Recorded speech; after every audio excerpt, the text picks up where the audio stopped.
You cannot explore the other sphere of reality, the higher invisible world, with your coarse 5 outer, but only with the help of your inner senses.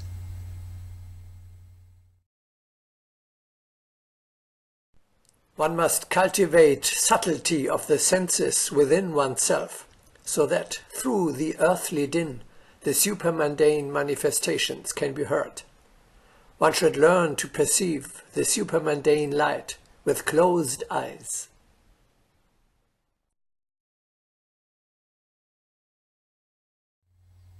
If you want to penetrate through the material spheres into the spiritual realm, you need to refine your cognition.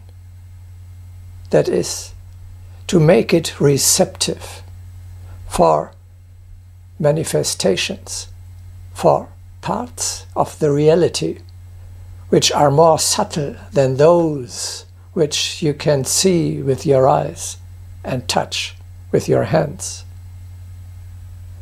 The finer your receptivity becomes, the higher will be the phenomena which you are able to perceive.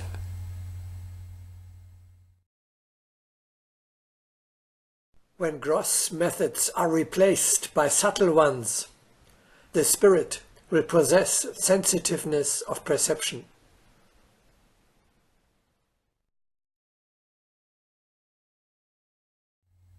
The expansion of consciousness, therefore, is a refinement of consciousness.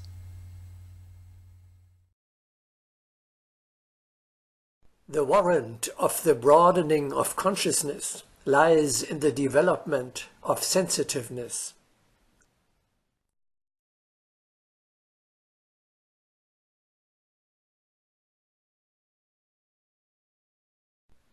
We always underline the concept of refinement, for it is bound up with the growth of the spirit.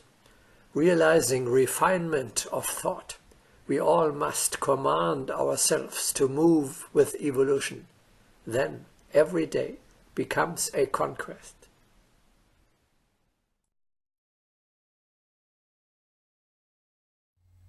It is, above all, the lack of sensitivity which prevents man from rising to a higher level of evolution.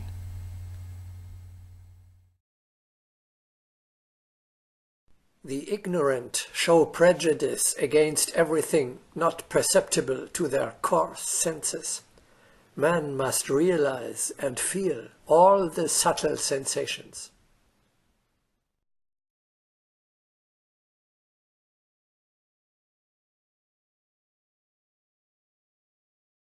The finer, the higher, the more powerful.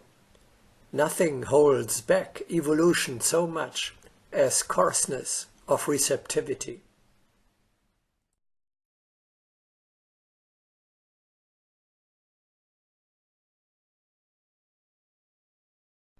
The entire evolution is based on refinement.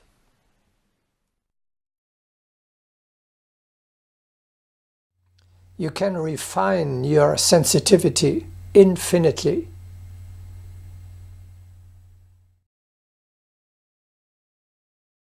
The consciousness directed to us is continually being refined. The process of refinement becomes a code of every day. One must hasten with the refining process. Create a manifestation of refinement in the very midst of life.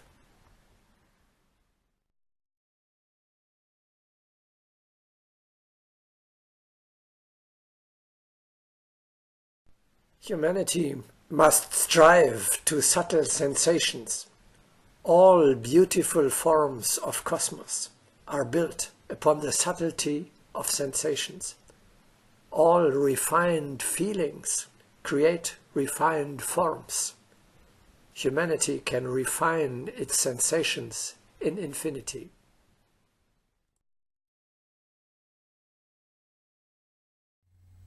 Since the reality, the universe, is infinite, there are no limits to the expansion of your consciousness either.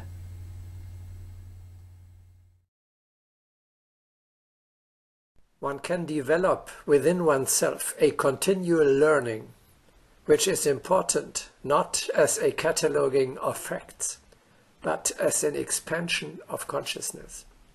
Tell pupils and friends that they must learn absolutely endlessly, for there is no end.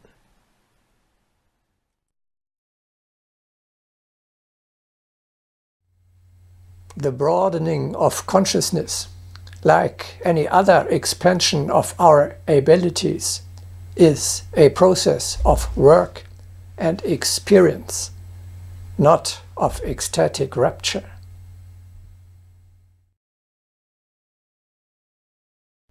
As a result of unlimited labor, there may be a broadening of consciousness.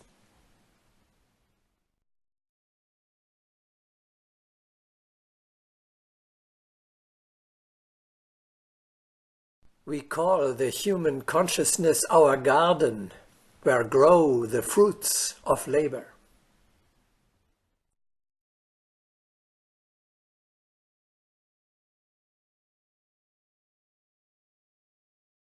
It is a mistake to think that the ascent of consciousness can be accomplished by supernatural exaltation. As below, so above, everywhere, labor and experience.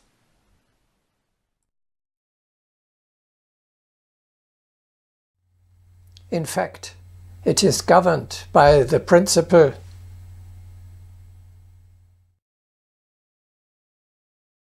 the higher, the more subtle.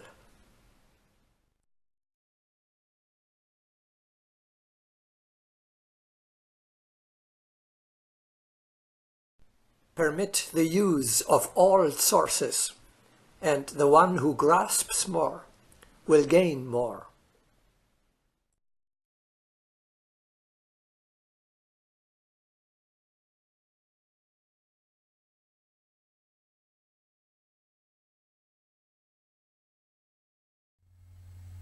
The means which allows you this higher, finer insight is the heart. The path of the future is to complement the work of the intellect by cognition through sensitivity, by the knowledge of the heart.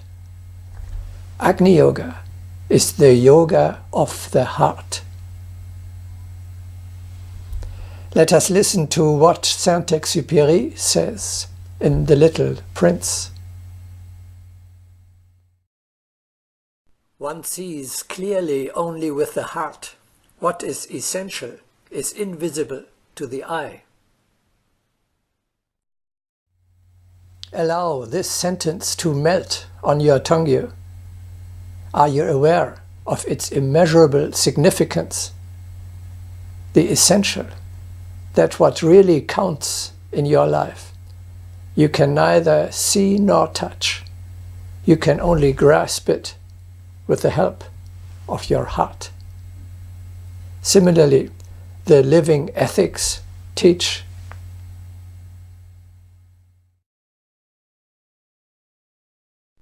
he who said, "We see with the eyes of the heart," had in mind not a symbol, but a physical law.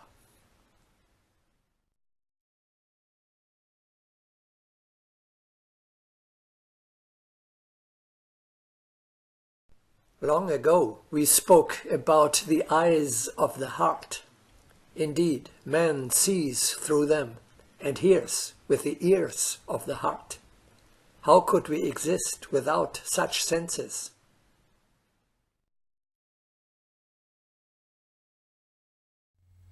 The heart recognizes that what the eye does not see and the ear does not hear.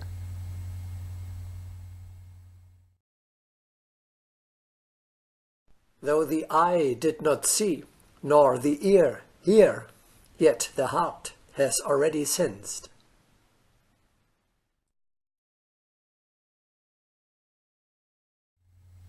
It senses the many things that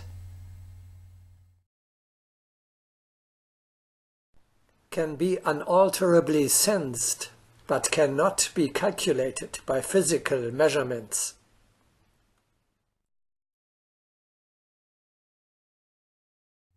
That means you should begin to take seriously and include into your research that what you're feeling, your heart, tells you. You must develop your inner senses. With them, not with the intellect, you penetrate the outward appearances and approach the essence of things. Education of the heart. This is the path of the future.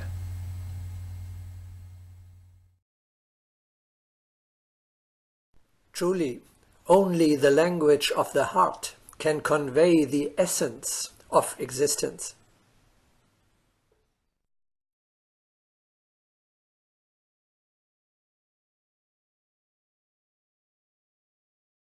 Verily, only the heart is able to penetrate into all actions, into all motives, into all beings, by manifesting discernment. For the affirmation of one's forces in the higher spheres, it is indispensable to intensify the forces of the heart. All the higher spheres are attained by the tension of the heart.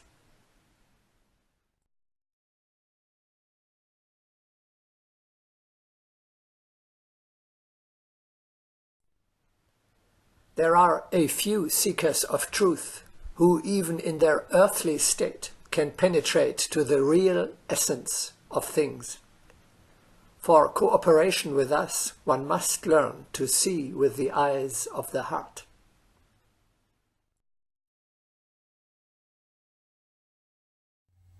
Your outer senses can deceive you, but not the heart.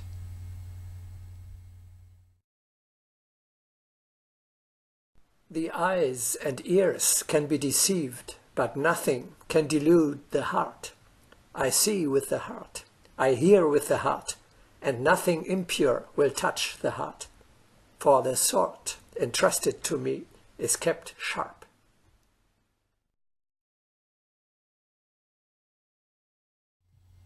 You expand your horizon by developing the sensitivity of your heart. This path is subjective, but not arbitrary. You will find the truth is cognizable not only with the intellect, but also with the help of the feeling of a pure heart.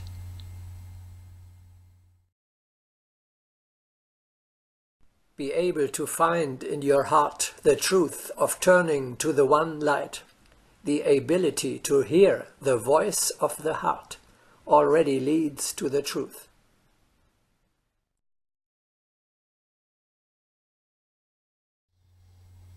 How often do we notice in retrospect how accurate the sensitivity of our heart, how incorruptible our feeling was, and how often do we regret not to have listened to it?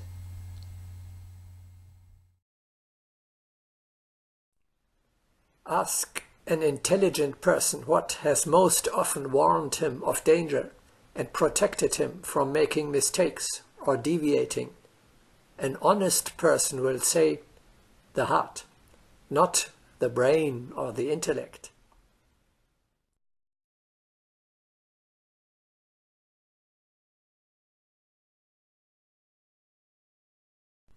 Who is unaware of the warnings the heart gives every time an unworthy act is about to be performed?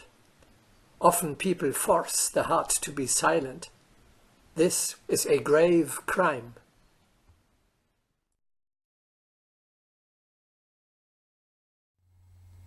You will see, we can find a consensus, a general view about the correctness of the feelings of the heart, in the same way as about the reasons of the intellect. we can communicate and come to a common understanding with others about the findings of the heart, in the same way as about the results achieved by the intellect. This spiritual path of cognition opens up new, innumerable possibilities for Western thinking.